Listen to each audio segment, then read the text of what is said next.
মিঠাতেল লাগিব মামা এতিয়া মিঠাতেল ক'ত দালিয়ে বন্ধ হ'ল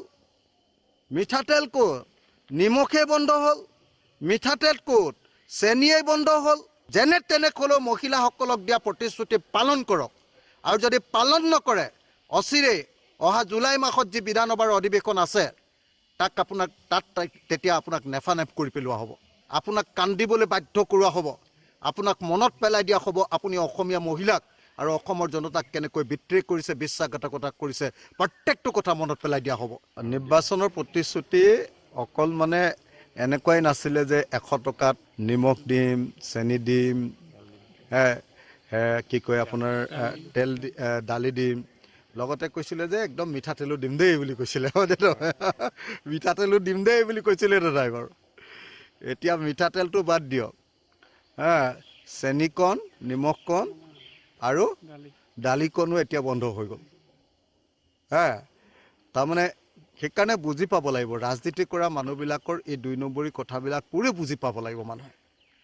অসমৰ মানুহে অসমৰ মহিলাসকলে বিশেষকৈ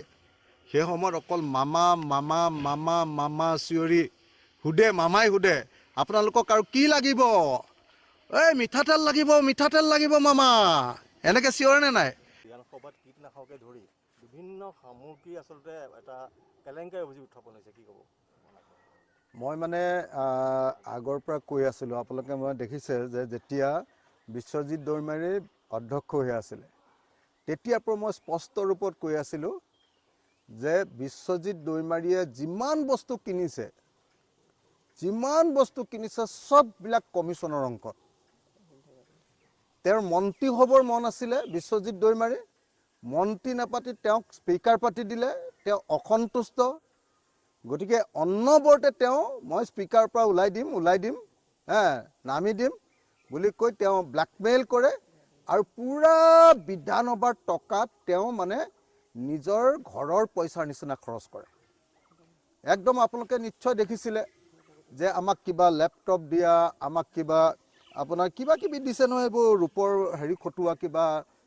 দিছে সেইবিলাক আপোনাৰ প্ৰত্যেকটো মানে আপোনাৰ এই গাড়ী কিনা তাৰপিছত সজোৱাৰ নামত মানে আপোনাৰ দেখিলে নিজে ধৰিব পাৰি যে বিধানসভাৰ অধ্যক্ষজনে আচলতে পইচা খাবৰ কাৰণে এই গোটেই আয়োজনবিলাক কৰি থাকে তেওঁ তাৰমানে প্ৰত্যেকটো কামৰ আঁৰতেই বিশ্বজিৎ দৈমাৰীৰ প্ৰত্যেকটো কামৰ আঁৰতেই কমিশ্যনৰ অংক আছিলে কেলেংকাৰীৰ অংক আছিলে সেইকাৰণে মই তেওঁ অধ্যক্ষ হৈ থাকোঁতে কৈ আছিলোঁ বাৰম্বাৰ তেতিয়া মোক কোনেও গুৰুত্ব দিয়া নাছিলে এতিয়া কেলে দিছে মিডিয়াবিলাকে গুৰুত্ব জানে না নাই এতিয়া বিশ্বজিৎ দৈমাৰীৰ বিৰুদ্ধে এইবিলাক বদনাম ওলোৱাটো CMে বিচাৰিছে কেলে বিচাৰিছে CMে কাৰণ বিশ্বজিৎ দৈমাৰীয়ে এতিয়া তেওঁ মন্ত্ৰিত্ব বিচাৰিছে CMৰ বিশ্বজিৎ দৈমাৰীক মন্ত্ৰী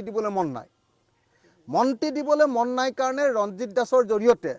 খুব সুপৰিকল্পিতভাৱে এতিয়া তেওঁৰ কেলেংকাৰীবিলাক উলিয়াই দিছে সদায় এনেকুৱা পাৱাৰ চেঞ্জ হোৱাৰ সময়ত সদায় এনেকুৱা ধৰণৰ ঘটনাবিলাক ঘটে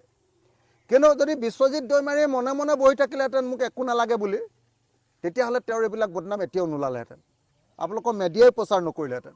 মই তেতিয়া কতবাৰ ক'লোঁ আপোনালোকক যে অসম বিধানসভাত নিযুক্তি কেলেংকাৰী হৈছে অসম বিধানসভাত এইখন কি যে এখন ইলেক্ট্ৰিক গাড়ী কিছুমান যে আনিছে সেইবিলাকত চব কেলেংকাৰী হৈছে অসম বিধানসভাৰ প্ৰত্যেকটো কামত কেলেংকাৰী হৈছে মই বাৰম্বাৰ চিঞৰি আছিলোঁ আপোনালোকে মোৰ পুৰণি বাইকবিলাক ঘূৰি চাওক কোনোবাই ভালকৈ প্ৰচাৰ কৰিছিলে যদি আপোনালোকে নিজে চাওক মই তাত বাৰম্বাৰ কৈ আছিলোঁ যে বিশ্বজিৎ দৈমাৰীয়ে আমাৰ বিধানসভাখনক তেওঁৰ ক্ষীৰতী গাইত পৰিণত কৰিছে ক্ষীৰতী গাই বুলি কয় যে সোণৰ কণী পৰা হাঁহ বুলি কয় যে সোণৰ কণী পৰা হাঁহত পৰিণত কৰিছে এতিয়াও বিশ্বজিৎ দৈমাৰীৰ বিৰুদ্ধে এইবিলাক কাহিনী নোলালেহেঁতেন নিযুক্তি কেলেংকাৰী নোলালেহেঁতেন অন্য ধৰণৰ কেলেংকাৰী নোলালেহেঁতেন ওলালে এইকাৰণে যে বিশ্বজিৎ দৈমাৰীয়ে এতিয়া মুখ্যমন্ত্ৰীৰ পৰা মন্ত্ৰিত্বৰ পদ বিচাৰিছে আৰু মন্ত্ৰিত্বৰ পদ বিচাৰোঁতে মুখ্যমন্ত্ৰীৰ দিবলৈ মন নাই বড়ো মানুহকতো ঢেৰ দিব নোৱাৰে দুজনক দিব পাৰিব খুব বেছি এজনক ইতিমধ্যে দিলেই আৰু এজনক দিব পাৰিব BPFৰ পৰাই দুজন বিচাৰি আছে গতিকে এনেকুৱা পৰিস্থিতিত মুখ্যমন্ত্ৰীয়ে এতিয়া ইচ্ছাকৃতভাৱে আপোনাৰ স্পীকাৰৰ জৰিয়তে এই বস্তুবিলাক এতিয়া বজাৰত এৰি দিয়া আছে।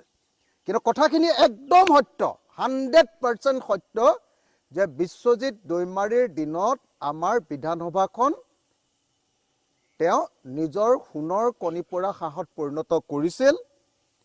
অসম বিধানসভাত অপব্যয় আৰু অপব্যয় চলি আছিল, আমি সকলোৱে দেখি আছিলোঁ। আমাৰ প্ৰত্যেকজন বিধায়কে সেই সম্পৰ্কে কথা পাতি আছিলোঁ। মই ৰাজহুৱাকেও কথাখিনি কৈছিলোঁ। মোক আনকি কোনোবাই আপোনাৰ হেৰিও দিছিলে বিধানসভাত উত্থাপন কৰিবলৈ, ডকুমেণ্টটো দিছিলে। কিন্তু বিধানসভাত উত্থাপন কৰিবৰ কাৰণে কোনো ডিভাইচ নাই, কাৰণ বিধানসভাত কিবা এটা বস্তু উত্থাপন কৰিবৰ কাৰণে ডিপাৰ্টমেণ্ট থাকিব লাগে। এতিয়া বিধানসভা বিষয়টো আকৌ চলোৱা ডিপাৰ্টমেণ্ট নাই, অধ্যক্ষ নিজে ডিপাৰ্টমেণ্টৰ মালিক। তো গতিকে মই বস্তুটো উঠাব নোৱাৰিলোঁ। মোক দিছিলে, ডকুমেণ্টটো দিছিলে, মোৰ লগত এতিয়াও সেই ডকুমেণ্টবিলাক আছে। তো গতিকে মই স্পষ্টভাৱে আপোনালোকক ক'ব খুজিছোঁ যে বিশ্বজিৎ দৈমাৰীৰ কেলেংকাৰীটো 100% সত্য। আৰু তাৰ কাৰণে সৌমেন বৰুৱা কোন আছে সেইবিলাকতো জড়িতই, কিন্তু মেইন মাষ্টাৰ মাইণ্ডজন হ'ল বিশ্বজিৎ দৈমাৰী। আৰু হিমন্ত বিশ্ব শৰ্মাই বিশ্বজিৎ দৈমাৰীক ঠাণ্ডা কৰি ৰাখিবৰ কাৰণে এই কেলেংকাৰীটো কৰিবৰ কাৰণে সুযোগ দি আছিলে, লুটি থাকিবৰ কাৰণে হিমন্ত বিশ্ব শৰ্মাই সুযোগ দি আছিলে।